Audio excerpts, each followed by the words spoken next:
So hello friends and welcome back to Royal Coding. और मैंने अपनी प्रीवियस वीडियो में फ्रेंड्स आप लोगों को बताया था कि फंक्शन डेफिनेशन और फंक्शन प्रोटोटाइप होते क्या है। अगर आपने मेरी प्रीवियस वीडियो नहीं देखी है तो फ्रेंड्स तो जाके देखिए आप लोग। और आज इस वीडियो में हम लोग बात करने वाले हैं रिकर्सिव फंक्शन के बारे में कि रिकर्सिव फंक्शन होते क्या हैं। आप लोगों ने रिकर्सिव फंक्शन का यूज़ काफ़ी जगह देखा होगा। अक्सर हम लोग इसे यूज़ अपनी सीपी के लिए करते हैं, कॉम्पिटेटिव प्रोग्रामिंग में। अक्सर कॉन्टेस्ट में क्वेश्चन आते हैं तो रिकर्सिव फंक्शन के बेस पे रहते हैं, उससे सॉल्व हो जाते हैं काफ़ी सारे क्वेश्चन जो कॉन्टेस्ट में आते हैं। रिकर्सिव फंक्शन हम लोग अपने डीएसए में भी यूज़ करते हैं, डेटा स्ट्रक्चर एल्गोरिदम में।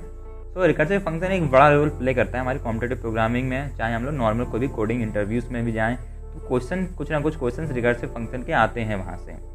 तो आज इस वीडियो में हम लोग वही कवर करेंगे, रिकर्सिव फंक्शन होता क्या है। बिल्कुल हम उसका पहले सिंटैक्स देखेंगे, एग्जाम्पल देखेंगे और रिकर्सिव फंक्शन को बिल्कुल फोर डालेंगे। तो सबसे पहले हम लोग देखते हैं कि रिकर्सिव फंक्शन की डेफिनेशन क्या होती है। A recursive function is a function that call itself either directly or indirectly। ऐसा फंक्शन जो अपने आप को डायरेक्टली कॉल करे या इनडायरेक्टली कॉल करे। It breaks down complex problems into smaller, ये बड़ी से बड़ी कॉम्प्लेक्स प्रॉब्लम को स्मॉलर प्रॉब्लम में करता है। More manageable sub problems until a base case is reached, बड़ी से बड़ी प्रॉब्लम को सब प्रॉब्लम से कन्वर्ट करता है जब तक कोई बेस केस ना मिल जाए। अगर बेस केस मिलता है तो हमारा कोड टर्मिनेट हो जाता है। आगे लिखा है recursion is a function calling itself to solve a problem by breaking it into simpler versions of the same problem. यानी कि रिकर्सन हमारी बड़ी से बड़ी प्रॉब्लम्स को छोटे छोटे सिंपलर वर्जन्स में कन्वर्ट करके हमें देता है, जिससे कि हम लोग अपने कोड को अच्छे से अंडरस्टैंड कर पाएँ और हम अपने कोड को समझ सकें।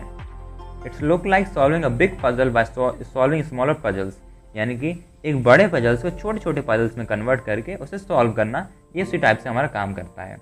And it continuous until the problems become so simple they can be easily solve. और ये तब तक होता रहता है जब तक हमारी प्रॉब्लम बिल्कुल छोटी से छोटी ना हो जाए। यानी कि बड़ी कोई प्रॉब्लम को छोटे छोटे सब प्रॉब्लम में सिंपलर वर्जन्स में तोड़ना, यही हमारा रिकर्सन करता है। और इसमें लिखा है just be careful not to create an endless loop, यानी कि हम लोग केयरफुल होना है, सावधान होना है कि हम लोग को एक एंडलेस लूप नहीं बनाना है, जो अक्सर लोग बना देते हैं अपने रिकर्सिव फंक्शन में। तो हमको एंडलेस लूप नहीं बनाना है जो चलता रहे एंड टाइम तक। आगे देखते हैं recursive functions are a powerful tool in programming as they allow the solution to exist in one or more concise and elegant manner। They make the code modular and easier to understand। recursive function एक powerful tool है programming का, जो कि हमारे solution को, जो हमारे code होता है उसको छोटे छोटे एलिगेंट मैनर में तोड़ के और हमारे कोड को अच्छे से बना देता है, जिससे हम उसे पढ़ सकें। मॉड्यूलर बना देता है, रीडेबिलिटी उसकी बढ़ा देता है, अंडरस्टैंडेबल बना देता है हमारे कोड को। सिंटैक्स देख लेते हैं एक बार हम अपने रिकर्सिव फंक्शन का। तो सबसे पहले सिंटैक्स आता है हमारा फंक्शन डिक्लेरेशन। हम लोग को जैसे नॉर्मली हम लोग अपनी प्रीवियस वीडियो में फंक्शन डिक्लेयर करते चले जा रहे हैं, वैसे ही हम लोगों को फंक्शन डिक्लेयर करना है अपना। टर्मिनेशन कंडीशन डालनी है, बेस केस से हम कहते हैं रिकर्सिव कॉल। हमारे जो रिकर्सिव फंक्शन होते हैं, रिकर्सिव फंक्शन, उसमें दो टाइप के केसेस होते हैं, एक बेस केस, एक रिकर्सिव केस। तो बेस केस में मेनली हम लोग अपना टर्मिनेशन कोड लिखते हैं जहाँ पे हमारा कोड टर्मिनेट हो जाता है। और रिकर्सिव केस वो केस होता है जिसमें हम लोग अपनी प्रॉब्लम्स को स्मॉलर वर्जन्स में, सब प्रॉब्लम्स में कन्वर्ट करते हैं, जिससे कि हम अपने कोड को अंडरस्टैंडेबल बना सकें और उस कोड का काम करा सकें। उस कोड में जो भी हम लोग का वर्क है उस कोड को करने का, हमको उससे काम करवा सकें। तो हम लोग को एक टर्मिनेशन कंडीशन चाहिए होगा और एक रिकर्सिव कॉल। आगे बढ़ते हैं। आगे आता है हमारे एक प्यारा सा छोटा सा एग्जाम्पल जो कि रिकर्सिव फंक्शन का है। और जो फैक्टोरियल वाला मैं प्रोग्राम कराने वाला हूँ फ्रेंड, ये अक्सर आप लोगों को कहीं ना कहीं पूछा ही जाया होगा। अगर आप लोगों ने कभी फैक्टोरियल पढ़ा है तो अक्सर लोग पूछते हैं कि आप लोगों ने रिकर्सिव फंक्शन से सीखा है या नहीं। तो आज मैं आप लोगों को बिल्कुल सिखाने वाला हूँ कि फैक्टोरियल का प्रोग्राम हम लोग रिकर्सिव फंक्शन से करते कैसे हैं। वैसे तो कॉमन एग्जांपल है, जैसे इसमें लिखा है कि रिकर्सिव फंक्शन में होता है फिबोनाची सीरीज काफ़ी अच्छी सीरीज होती है, जिसमें प्रीवियस दो टर्म्स का जो होता है आउटपुट वो नेक्स्ट टर्म बनता है। यानी कि नेक्स्ट टर्म जो आता है हमारा वो प्रीवियस टू सम्स का समेसन होता है। वो भी सीधे हम कर चुके हैं और हमारी वेबसाइट पर भी उसका कोड अपलोड है, सो आप लोग वहाँ से जाके देख सकते हैं। आज की इस वीडियो में हम करने वाले हैं फैक्टोरियल का प्रोग्राम रिकर्सिव फंक्शन में। तो चलिए पर सीधे बताता हूँ VS कोड में जाके कैसे इसको करते हैं फैक्टोरियल का प्रोग्राम। मैं पूरा वहाँ पर आपको एक्सप्लेन करूँगा अपना ये पूरा प्रोग्राम। तो चलिए फिर देख लेते हैं अपने VS कोड में इसका कोड। सो मैं यहाँ पे आ चुका हूँ मेरे VS कोड स्टूडियो में। ये वेलकम वाले नोट को हटाता हूँ, यहाँ पे बनाता हूँ अपनी एक बढ़िया सी फाइल recursion1.c के नेम से। recursion1.c के नेम से फाइल बनाई। यहाँ पे मैं सीधा एडिशन का प्रोग्राम अपना कॉपी पेस्ट करता हूँ। एडिशन.c कहाँ गया भाई प्रोग्राम, एरिया कर लेता हूँ। चलिए एरिया को कॉपी किया और यहाँ पे पेस्ट कर दिया। सारी जो फालतू चीज़ें हैं उन्हें हटाता हूँ और चलिए अब बनाता हूँ सीधे अपना फंक्शन, जो कि हम लोग फंक्शन सबसे पहले डिक्लेयर करना है। अगर हम सिंटैक्स की तरफ देखें अपने रिकर्सिव फंक्शन का, तो हम लोग सबसे पहले फंक्शन को डिक्लेयर करना है। तो मैं एक फंक्शन बनाता हूँ इंट फैक्टोरियल नेम से, क्योंकि हम लोग को फैक्टोरियल निकालना है। फैक्टोरियल स्पेलिंग बिल्कुल करेक्ट गई है। इंटीजर n लूँगा मैं एक यूजर से जिसका हम लोग को फैक्टोरियल निकालना होगा। ओके, इसको मैं यहीं तक छोड़ता हूँ अभी। इसके बाद मैं सीधे अपने मेन फंक्शन में आता हूँ और यहाँ पर अपने नम नाम का वेरिएबल बनाता हूँ, नम नेम का। इसमें देता हूँ मैं वैल्यू 5। ओके, 5 का मैं अपना निकालूंगा फैक्टोरियल और यहाँ पे मैं प्रिंट की लगाता हूँ, प्रिंट करो the factorial of given number is 5। एक given number is percentage D, sorry मैं कह रहा हूँ 5 परसेंटेज डी। और यहाँ पे लगाऊंगा अपना कॉलिंग फंक्शन की। तो फंक्शन कॉलिंग हम लोग कैसे करेंगे, हम लोग का नेम है फैक्टोरियल, तो सबसे पहले फैक्टोरियल हम लोग को फंक्शन का नेम लिखना पड़ता है जब भी हम कोई कॉलिंग करते हैं किसी फंक्शन की। तो फैक्टोरियल लिखा मैंने फंक्शन नेम, उसके बाद डालूंगा पैरामीटर्स। तो पैरामीटर्स में आता है हमारा नम दिया मैंने इस पैरामीटर्स में। और अब मैं लिखता हूँ अपना फंक्शन। अब यहाँ से चलेगा हम लोग फंक्शन डेफिनेशन, हम लोग को फंक्शन में करना क्या है। जैसे मैंने अभी बताया था पिछली स्लाइड्स में कि हम लोग को 2 केसेस बनाने पड़ते हैं, एक टर्मिनेशन केस यानी कि बेस केस और एक रिकर्सिव केस, जहाँ से हमारा कोड होता है वो छोटे छोटे वर्जन्स में कन्वर्ट होना शुरू हो जाता है। तो मैं यहाँ पे करता क्या हूँ, एक टर्मिनेशन केस सबसे पहले डालता हूँ। सबसे पहले हम लोग डालते हैं बेस केस, जो हमने सिंटैक्स में पढ़ा था, सबसे पहले आता है बेस केस। तो मैं लिखता हूँ इफ, एक मिनट, ऊप्स एरर आ गया, हाँ। तो यहाँ पे मैं लिखता हूँ इफ अगर हमारी n की वैल्यू इक्वल टू 0 है और n की वैल्यू इक्वल टू 1 है, तो भाई हमको रिटर्न कर देना 1।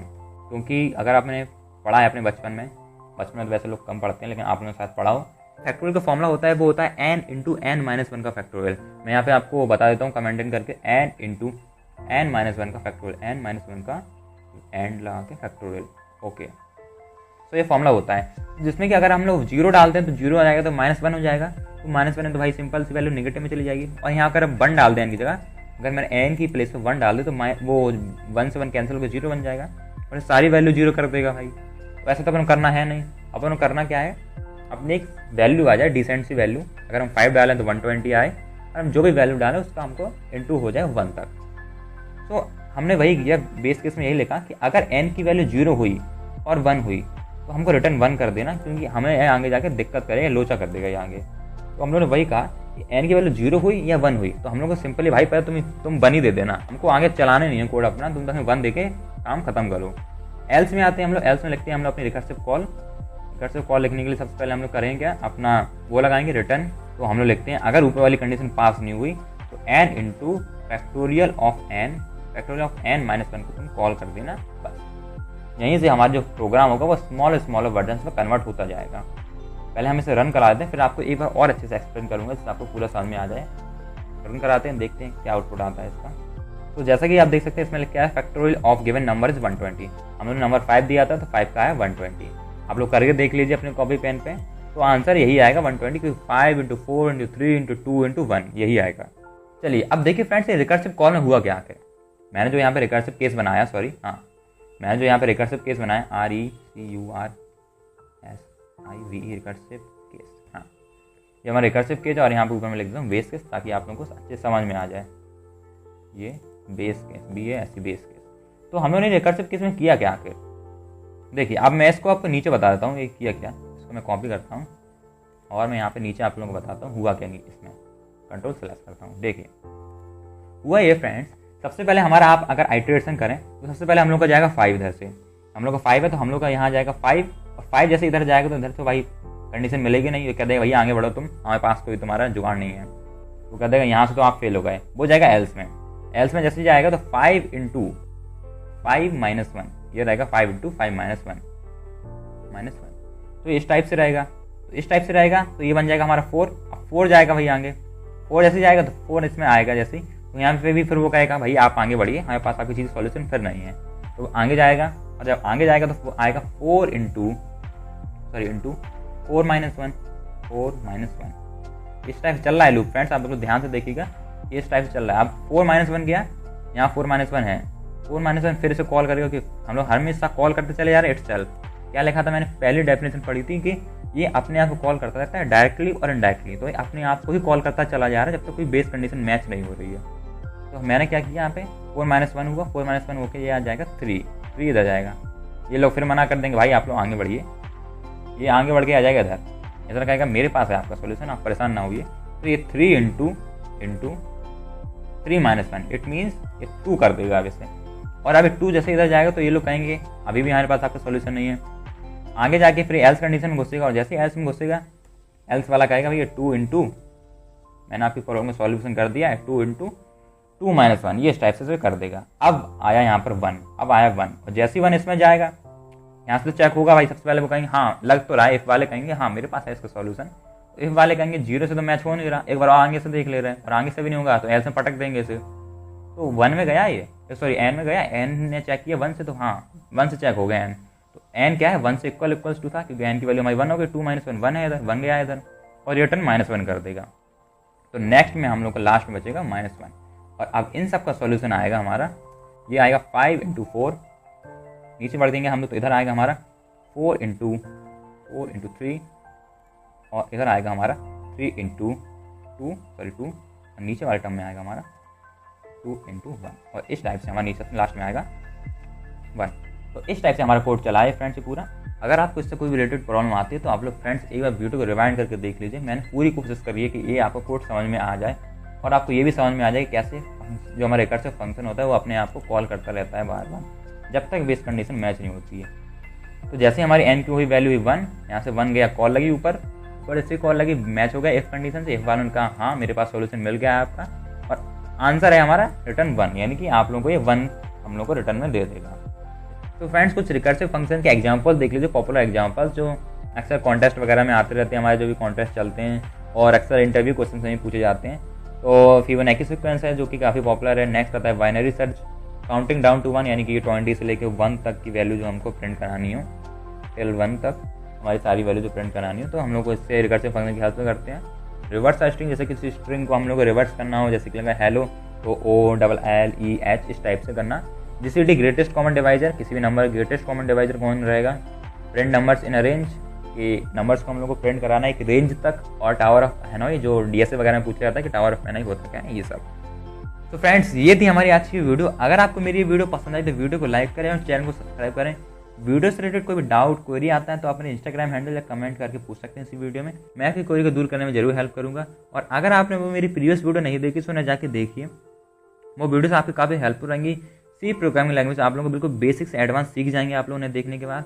वीडियोस में आपको कोई भी प्रॉब्लम आता है कि आप लोगों को आपने ये गलत बोला है या फिर इस टाइप से आपको करना चाहिए था या आपने ये गलत समझा है, तो आप मुझे बिल्कुल कमेंट करिए, मैं उस चीज़ को बिल्कुल दूर करने की कोशिश करूँगा। अगली बार से आप लोगों को प्रॉब्लम देखने नहीं मिलेगी मेरे वीडियोज़ में। तो चलिए फिर मिलते हैं अभी नेक्स्ट वीडियो में, जब तक के लिए लेट्स कोड।